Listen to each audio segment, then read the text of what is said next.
Bonjour à tous. Bonjour. Alors aujourd'hui, abordons la question des pénalités. Des pénalités de retard. On les applique certes, mais est-ce qu'on peut en faire des critères ou des sous-critères d'attribution? Le Conseil d'État vient de se prononcer, c'est cela? Voilà, c'est exactement ça. Le Conseil d'État vient d'abord de nous rappeler, mais on le savait déjà, que chaque critère et sous-critère, en fait, doit être pertinent. Il doit être établi en fonction de l'objet de chaque marché que vous êtes en train de passer. Donc, jusque-là, tout va bien. Et là, nous avions une communauté d'agglomération, c'est ça? C'est ça. Et cette communauté d'agglomération nous fait un sous-critère d'appréciation de la valeur technique de l'offre, alors qu'on aurait pu se demander si c'était pas financier du coup. Hein. Oui, déjà.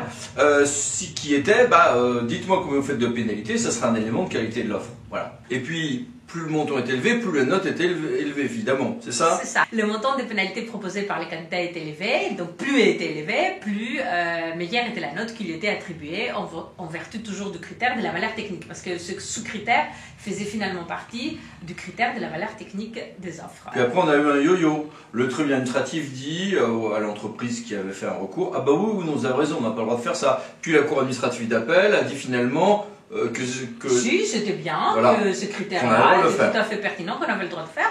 Et le Conseil d'État a dit, pas du tout. On n'a pas le droit.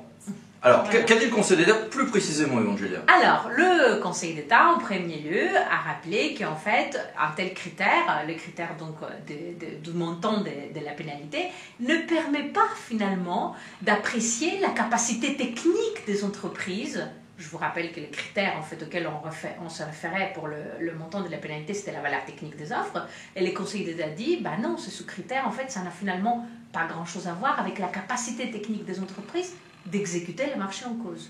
Ce qui d'ailleurs peut se discuter, parce que en réalité, quelqu'un qui s'engage à des fortes pénalités de retard, c'est qu'il est certain de son offre d'un point de vue technique et de la capacité à tenir les délais. Mais bon. Ça peut, mais le Conseil d'État nous dit, en fait, et ça fait une belle transition, Eric, c'est que le montant des pénalités, en fait, il est discrétionnaire. Ça veut dire que le pouvoir adjudicateur peut ou pas l'appliquer. Parce qu'on peut très bien envoyer une lettre de mise en demeure à la société, et puis la société nous donne des explications sur le fait qu'elle n'a pas bien fait les choses, elle nous explique pourquoi, et du coup, nous, on dit... Bon, écoutez, on veut bien comprendre pourquoi vous l'avez fait comme ça, pourquoi vous avez fait autant de choses pas très bien.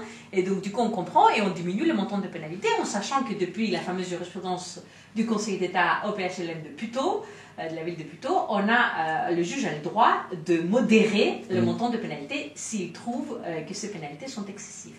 Mais inversement, si les pénalités sont faites ou qu'il y a motif à pénalité, on ne devrait pas, sur le papier, renoncer à ces pénalités, puisque Conseil d'État, Mergui, je ne peux pas renoncer à une somme qui est due. Mais le Conseil d'État, je dirais, a un point de vue presque plus pratique que juridique, en disant, les pénalités, vous les appliquez ou pas un petit peu au cas par cas, donc n'en faites pas un critère, c'est remettre du subjectif en réalité sous prétexte d'être un peu objectif, c'est ça? Ce n'est pas, c'est pas un critère qui va nous permettre de juger la qualité technique de l'offre, parce qu'on ne sait pas quelles sont les circonstances de l'exécution du marché, on ne sait pas si on va appliquer ou pas des pénalités. Voilà. Moi, à titre personnel, j'aurais plutôt parié sur la CA de Versailles, mais on peut comprendre cette position du Conseil d'État, en tout cas, peu importe, maintenant il va falloir l'appliquer.